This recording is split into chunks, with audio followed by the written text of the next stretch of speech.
today is Psalm 83. So let's begin just by looking at a verse from Psalm 119. And today we are going to actually look at two of them. We are going to look at verse 44 and verse 45. It says, I will always obey your law forever and ever. I will walk about in freedom, for I have sought out your precepts. Lord, I just pray today as we seek out your word and we read and we study, Lord, that we would obey what we hear, Lord, and that we would make a commitment in our hearts to just obey every day, forever and ever, Lord. And I know that freedom comes when we obey your word and when we seek out your commands and we live to honor you. And so we thank you for what you're going to do in this psalm today. Amen. So let's read Psalm 83, and then I'll let you see if you can figure out what the category is. So we are still in the Psalms of Asaph. And so it says this, O God, do not remain silent. Do not turn a deaf ear. Do not stand aloof, O God.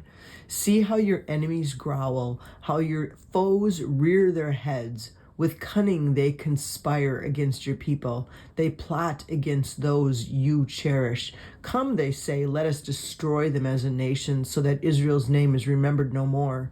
With one mind they plot together. They form an alliance against you. The tents of Edom and the Ishmaelites of Moab and the Hagrites, Byblos, Ammon, and Amalek, Philistia with the people of Tyre, even Assyria has joined them to reinforce Lot's descendants. Do to them as you did to Midian, as you did to Sisera and Jabin at the river Kishon, who perished at Endor and became like dung on the ground. Make their nobles like Oreb and Zeb, all their princes like Zebah and Zalmunna, who said, let us take possession of the pasture lands of God. Make them like tumbleweed, my God, like chaff before the wind. As fire consumes the forest, or a flame sets the mountains ablaze, so pursue them with your tempest and terrify them with your storm. Cover their faces with shame, Lord, so that they will seek your name. May they ever be ashamed and dismayed. May they perish in disgrace. Let them know that you, whose name is the Lord, that you alone are the most high over all the earth. So, as you can see by reading this psalm, that this is a plea for help. We're going to consider this a community plea for help. So we're going to, right up here, we're going to write community. And then I'm going to put the one word that we've talked about before, and we haven't talked about it for a while. It's the word imprecatory.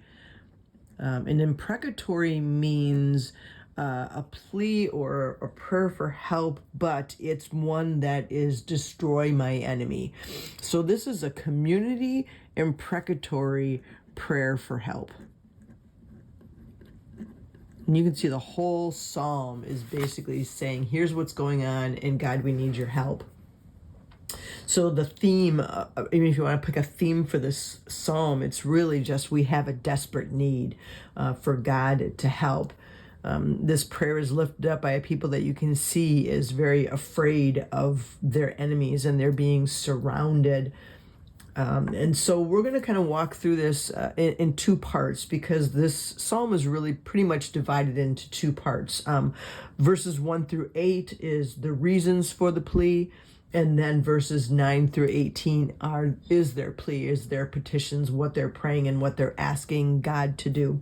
So what we're going to do is kind of just break down different parts of it and look through the different parts of this. So let's start with looking just at verse 1 for a minute, because we see a plea right away right here. And I'm just going to mark this and say that there is a plea. And there's actually three different things they're asking of God. So let's just highlight those. They're saying, do not be silent. do not turn a deaf ear and do not stand aloof. So this is their cry to God at this moment, is they're asking God to move from silence, because it says do not remain silent. So they're feeling like God is silent right now. So they're asking God to move from silence, or here we see he's standing aloof from inactivity, to voice and action. So I'm going to actually write that right in here. So we're asking God to move from silence and inactivity. And that's where they're feeling right now, is that God is not moving. So they're asking God to move from silence and inactivity to voice and action. So that kind of sets the tone right away from the very beginning of this psalm, asking God to move on our behalf. Now, the rest of this, or let's just say from 2 to 5, this section right here, they're going to go through the reasons why they need God to move. So we can label this, if you want, from 2 to 5 is the reasons. The reasons why they're asking God to move. Now let's highlight these reasons. So the first one is, they say, see how our enemies growl. So there's one of the reasons why they are asking God to move. Number one, I mean, if you kind of want to label this like, okay, see how our enemies growl. So number one, we have enemies, right? And then he says how your foes rear their heads. So I'm going to do a lot of writing today, just kind of writing some of the points, because I think there's some really good points that we need to get out of this section. So I'm just going to grab my pens here, and I'm going to try to write these with different color pens, just so that you can kind of see what's going on here. So let's learn some things from these pleas, okay? So number one is very basic, but, we have enemies. And I shouldn't have picked this color because my red is not working. So let's go back to my pink. So they're first just letting God know we have enemies. But then what we see here is, I'm going to underline that word your foes rear their heads. So these enemies are God's enemies too. So these are God's enemies too. So that's the next thing that we see. So number one, we see they have enemies. Number two, these enemies are God's enemies too. Okay, so and then they're growling, and really they're growling. And at this point, it's while God is silent. That's just how they're feeling at this moment. Like the enemy is growling at us and you're not doing anything, God. So that's what we see just from see how your enemies growl. And I'm just going to do this, your foes, so that we understand what we got out of that. Okay. So then the next thing, when they say they're rearing their heads, that's like symbology, just to say they're raising their heads in triumph, or they're totally confident. So let's just write raise heads in triumph. So like right now, it feels like our enemies are winning, or they are in control over us. Now that I've started this, I feel like it would be helpful. And so what I'm going to do is pick a different color. I'm going to go with yellow. Hopefully this will show up for you. But I'm just going to write down what verses we're getting this information from. So see, it says we have enemies. We're just going to write verse 2. And then these are God's enemies too. That was also from verse 2.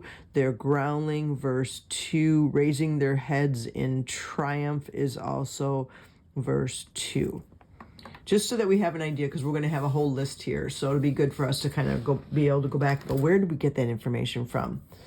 Okay, so the next thing we see is With cunning, they conspire against your people. So I'm just going to highlight that word, they conspire. And then it says they plot against those you cherish. So they conspire and they plot. Now, is there anything new that we can gain from this? And I'm just going to write the one thing here. It says, they plot against those you cherish. And I think there's even more to that than just it's that word cherish. We think about that being, those that you love. But what they're really doing is they're plotting against or conspiring against a people that God has made a covenant with. And that's super important to remember. So I'm just going to write, they plot against those God has covenant with.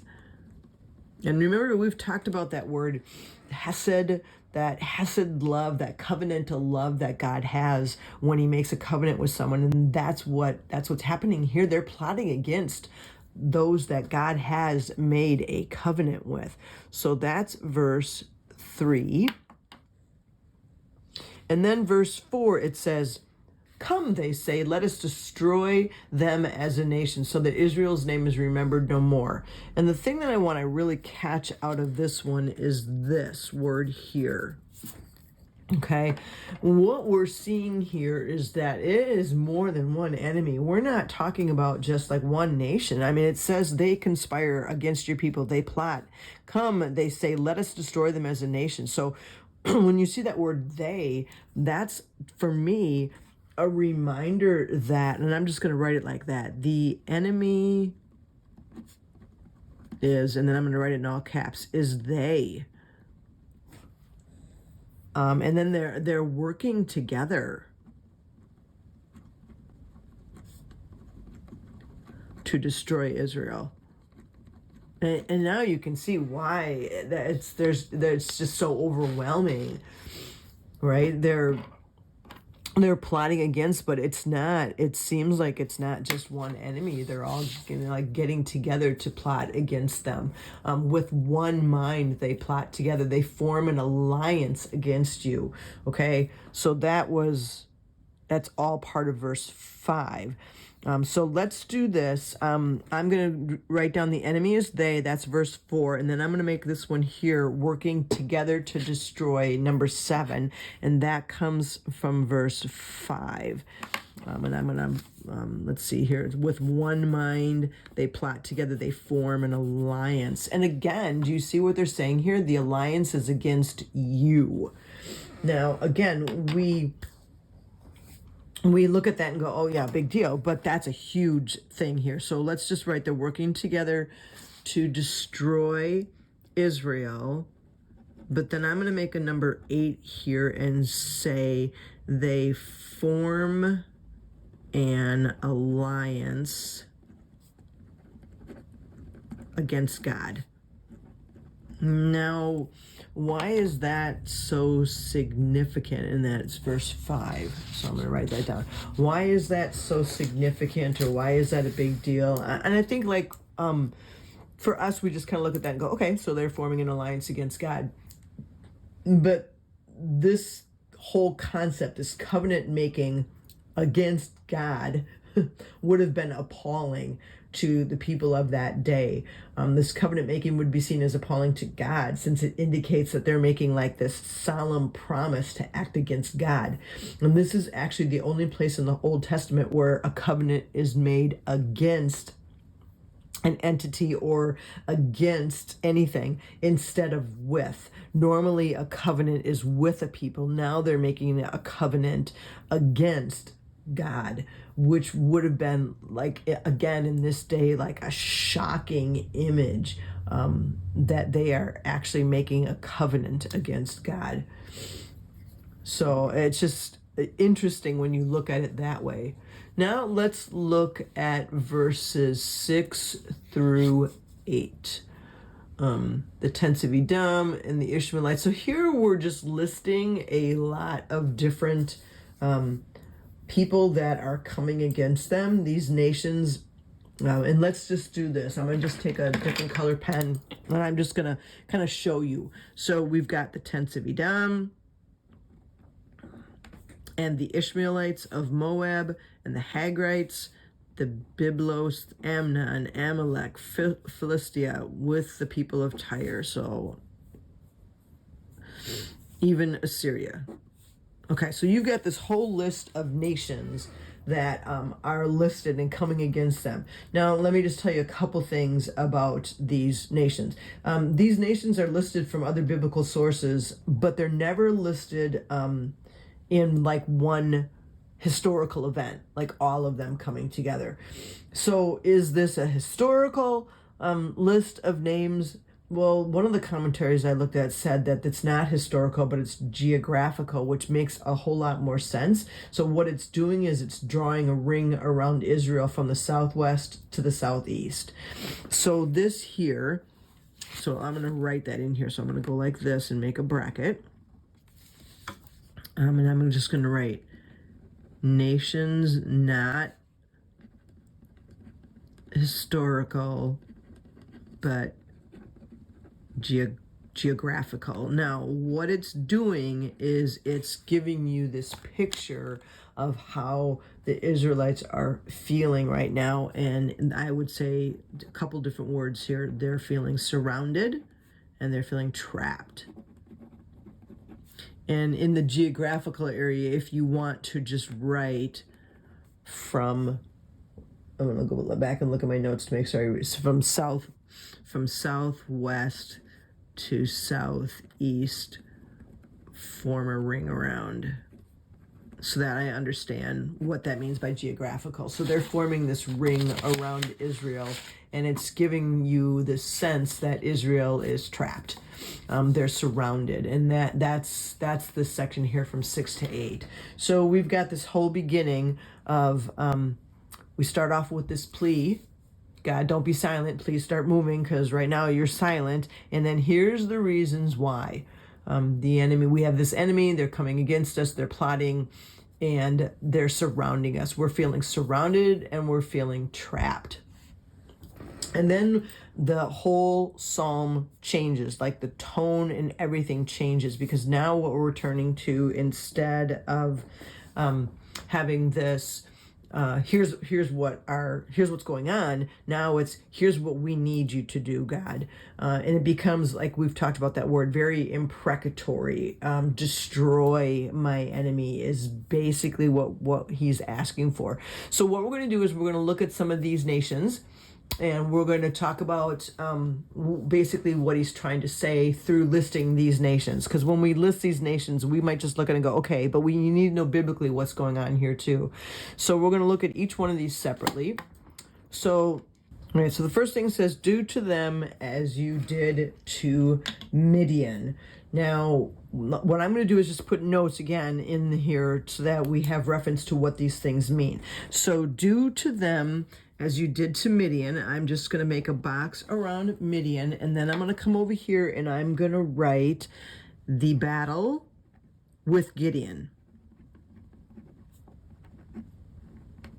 Battle with Gideon. And if you want to go back and look at that story, that's in Judges 6 through 8. So that helps you to know what they're asking for when they say, do to them as you did to Midian. Then it says, as you did to Sisera and Jabin at the river Kishon.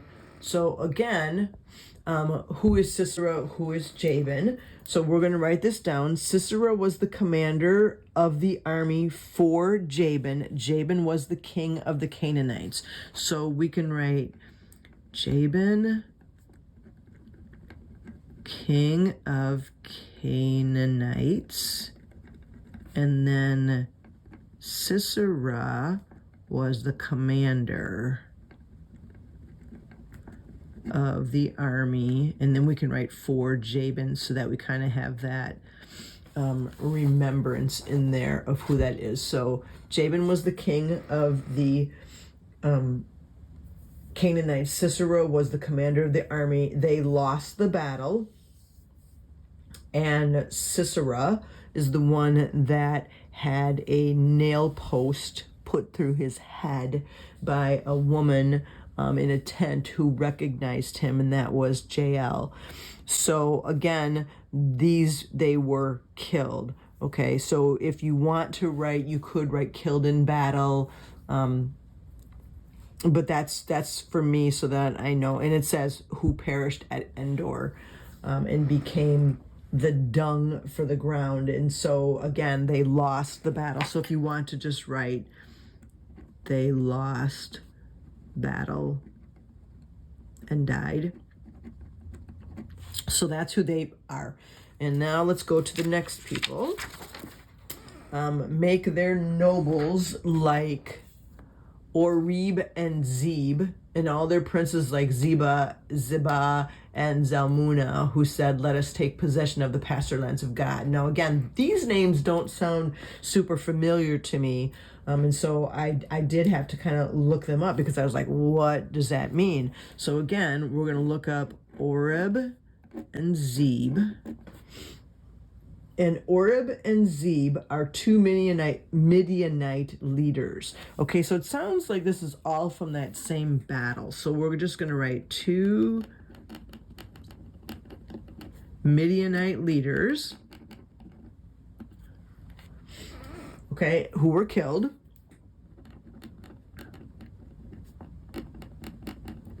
And if you want more information than that, I mean, I did write this down, but Oreb was killed with a rock. And so I'm just going to write that right above his name. He was killed with a rock. And Zeb was killed at his own wine press. So I'm just going to write killed at his own wine press. So they must have been chased down, and then they were killed. All their princes like Ziba and Zalmunna, these are also kings of Midian who Gideon pursued and killed. So we're going to write down Ziba and Zalmunna, and then I'm just going to write down kings of Midian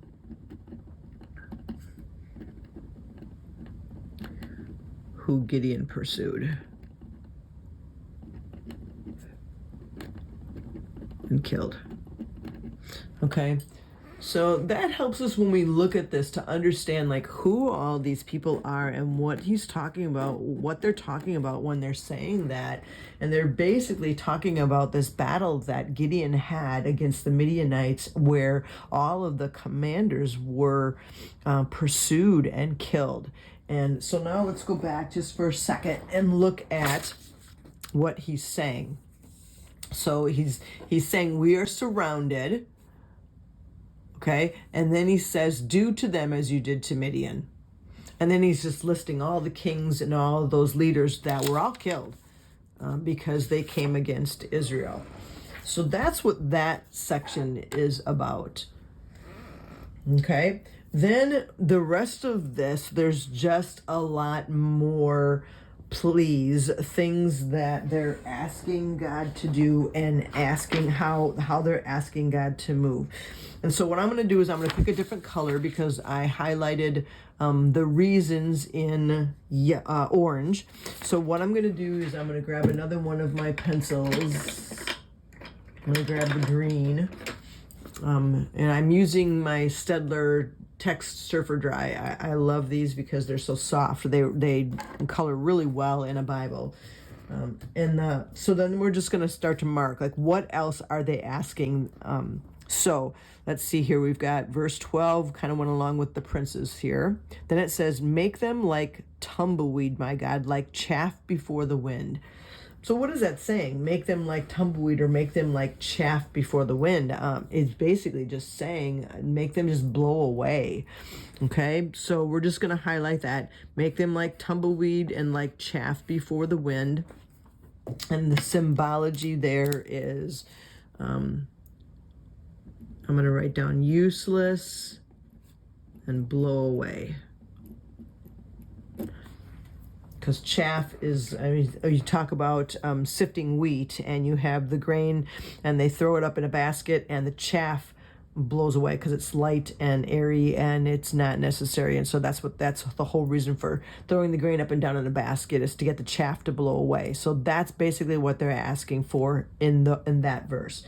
Then he's saying, as fire consumes the forest, or a flame sets the mountains ablaze, so pursue them with your tempest and terrify them with your storm. So they're asking for them to be, okay, I'm trying to figure out I'm just going to do, so pursue them and terrify them. So you think about the terror that you would be in if you were in the middle of a forest fire. And that's really what they're saying. They're saying, I want you to chase them down and have them be as terrified as you would be if you were in the middle of a forest fire and you were running for your life. So we could write that in here. I'm just going to write the terror of being in a forest fire. Running for your life. I'm just going to write running. So that's what he's asking right there. Pursue them with your tempest, pursue them with your storm, and make them so afraid as they're running away from you. And then it says, the next one is another, I think, more imprecatory request. Cover their face with shame. That's much more imprecatory.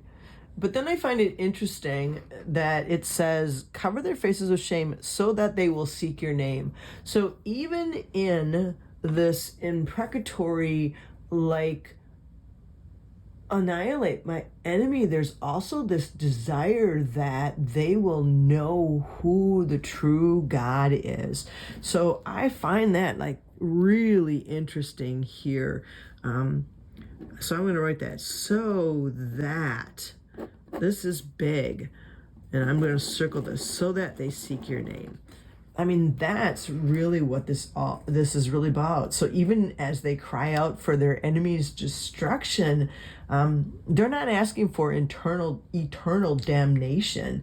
They're asking that they would seek the name of God. See again here, look at this. May they ever be ashamed and dismayed. May they perish in disgrace. Let them know that you, whose name is the Lord, that you alone are God. So even in the midst of all of that, they're saying maybe the enemy's destruction could be for their ultimate salvation. So it's interesting, complex theology there, because they're ultimately declaring that God's desire is for all men to come to him. And even sometimes in the retribution or the vengeance, or, God coming and having to destroy some, the whole goal in the end is that they will know. And there it is right there. The whole goal is, and I'm going to highlight this in yellow, let them know that you are the Lord.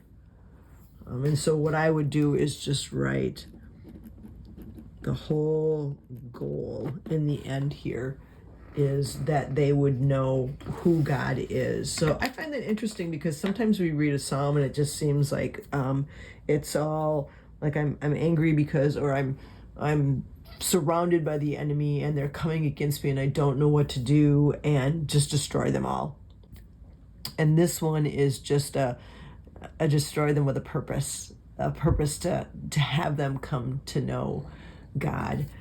And so, Lord, I pray that as we go through situations where we feel like someone's coming against us and our natural inclination is to pray, remove them or stop them or anything like that, but let us always keep in mind that your goal is for all humanity to seek your face. Your goal is for them to know that you are the Lord.